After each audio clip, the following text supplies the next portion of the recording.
이 작은 마을엔 세계 각지의 관광객들이 몰려든답니다. 비밀은 바로 이 바다에 숨어 있죠.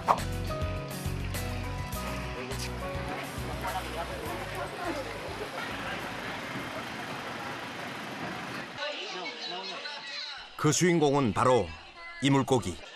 오슬로 바다에서 만날 수 있는 고래상어입니다. 이 사진으로 봐도 엄청난 크기입니다. 상당히 큽니다. 예. 고래상어는 지구에서 가장 큰 어류로 길이가 최장 18m, 몸무게는 20톤에 이른다고 하는데요. 이렇게 필리핀 돈 100페소에도 고래상어가 있습니다. 화폐의 주인공이 될 정도니 인기가 대단하죠. 고래상어를 만나러 가는 길.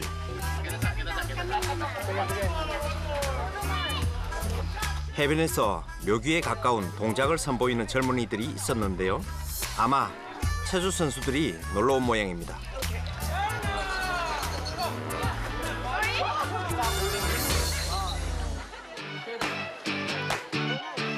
고래상어를 보기 위해선 배를 타고 이동해야 하는데요. 생각보다 작고 좁은 배에 올라 바다로 나갑니다.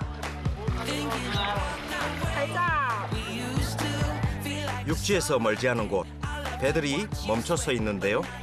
고래상어가 마을 해안까지 찾아오기 때문에 이렇게 가까운 거리에서 만날 수 있다고 합니다. 오늘도 과연 고래상어가 나타날까요?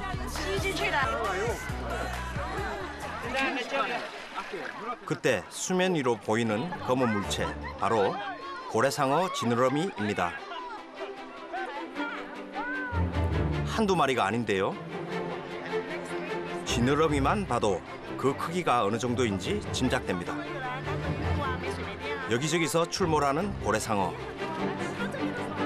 사람들의 배 사이를 오가며 자유롭게 헤엄치는데요.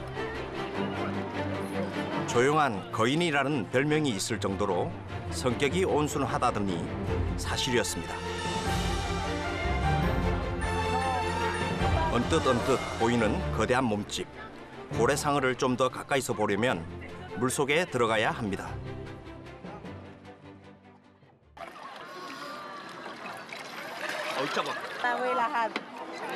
자, 이제 고래상어를 직접 눈으로 가까이서 보기 위해서 한번 물에 들어왔습니다.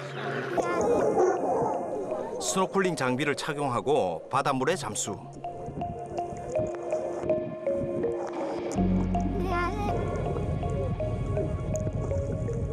투명한 세부의 물속에 한 번 놀라고 눈앞에서 헤엄치는 고래상어의 엄청난 크기에 더 크게 놀랐답니다.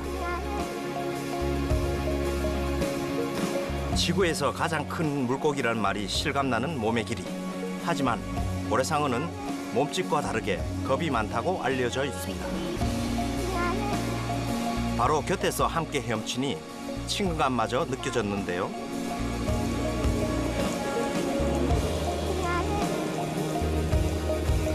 얼굴을 수면으로 향한 채 엄청난 양의 물을 빨아들입니다. 고래상어는 새우와 물고기, 플랑크톤을 주로 먹는데요.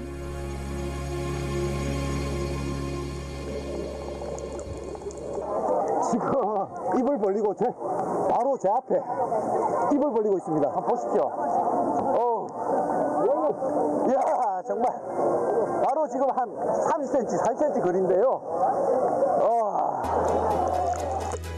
고래상어는 먹이를 먹기 위해 시간당 무려 60만 리터의 물을 흡입한 후 아가미에서 여과해 먹는다고 합니다. 수많은 물고기들이 녀석의 주변에 몰려드는데요. 서로 공생하는 관계입니다.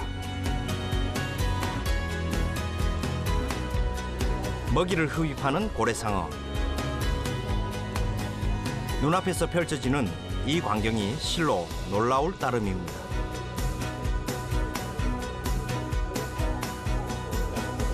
마을에 고래상어가 나타난 것은 10여 년 전. 굶주린 고래상어에게 어부들이 먹이를 주기 시작한 이후로 마을로 몰려들었다고 합니다.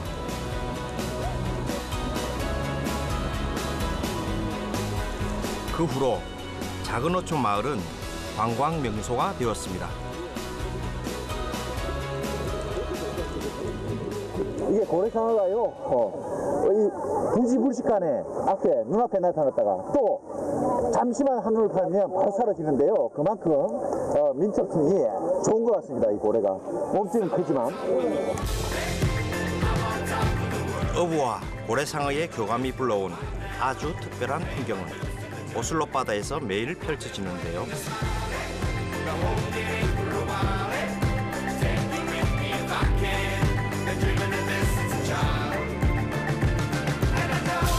덕분에 사람들은 진귀한 바다 생물을 가까이서 볼 수 있는 행운을 얻었답니다.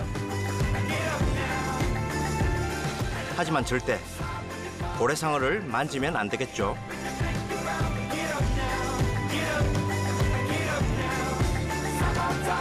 짧지만 강렬했던 고래상어와의 만남을 뒤로하고 저는 다시 세부 시내로 향했습니다. 세부는 필리핀 최초의 도시입니다. 마닐라로 수도를 옮길 때까지 필리핀 전체를 지배했던 곳이죠. 지금도 필리핀 중부 비사야 제도로부터 남부 민다나오까지 산업과 문화의 중심지인데요. 특히 내항선과 외항선의 기항지 역할을 하고 있어 물자와 농산물의 거래가 많은 편입니다.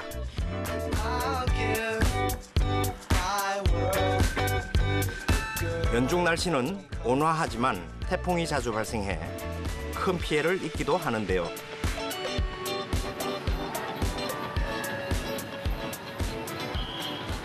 세부는 비사야 제도의 최대 중심지로서 아시아 태풍의 대부분이 이곳에서 발생됩니다. 그리고 특히 필리핀 가톨릭이 최초로 전파된 곳입니다. 1521년 페르디난드 마젤란이 처음 도착하기 전에도 세부에는 이미 원주민들의 도시가 번창하고 있었다고 합니다. 그만큼 오랜 역사를 가진 세부, 거리를 오가는 사람들로 활기가 넘칩니다. Welcome to the Philippines. Welcome to the... It's more fun in the Philippines. 머리에 수건으로 이렇게 모자를 만드는데요. 모양이 독특합니다. 네, 얼굴하고 잘 어울리는 것 같아요. 어쩜 제 말을 알아들었나 봅니다. 고소한 냄새로 유혹하는 생선구이 가게. 크고 실한 생선들이 먹음직스럽게 익어가는데요. 냄새를 더 퍼지게 하려는 걸까요? 연신 부채질을 하는 아주머니. 부채가 특이해서 한번 따라 해봤습니다. 부채 색깔 예쁘죠? 고기 색깔도 예쁩니다. 부채 색깔도 예쁘고. 천천히 하라고 합니다. 천천히. 이분은 제가 부채질하는 게 재미있으신가 봅니다. 옆 가게에서는 엄청난 양의 바비큐를 굽고 있는데요.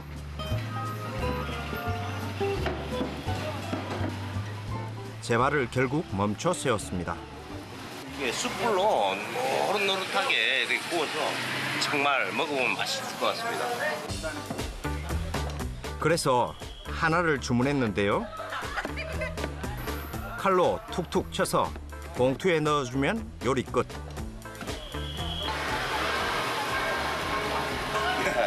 진짜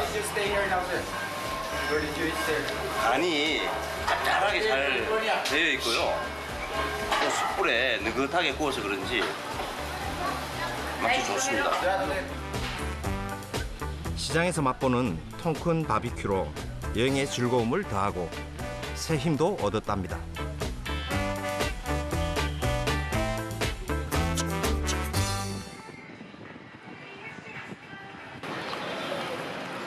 세부에 오면 사람들이 꼭 들르는 곳이 있는데요. 바로 마젤라스 거리의 십자가입니다. 이 십자가는 탐험가 마젤란이 세부에 첫 발을 내딛고 세웠다는데요.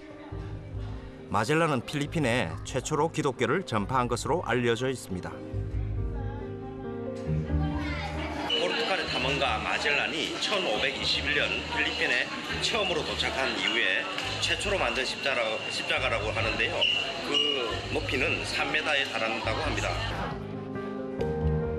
마젤란이 이곳에 오기 전 필리핀 사람들은 토착 신앙을 믿었다고 합니다. 기독교가 전파된 후 세부는 필리핀 기독교의 중심지가 됩니다. 천장에는 당시 추장 후마본의 세례 장면이 그려져 있답니다.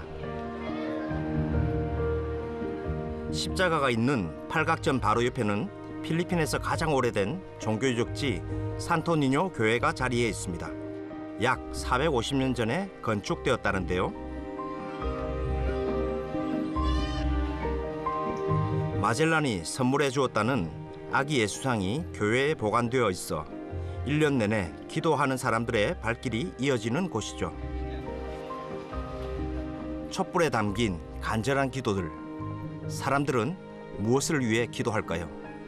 Lord, thank you for giving us a happy life, and please guide us always. Amen. Family, for good health, and for safety for my family. 줄지어 기도하는 모습이 참으로 인상적이었는데요. 신을 향한 필리핀 사람들의 기도가 이루어지길 기원합니다.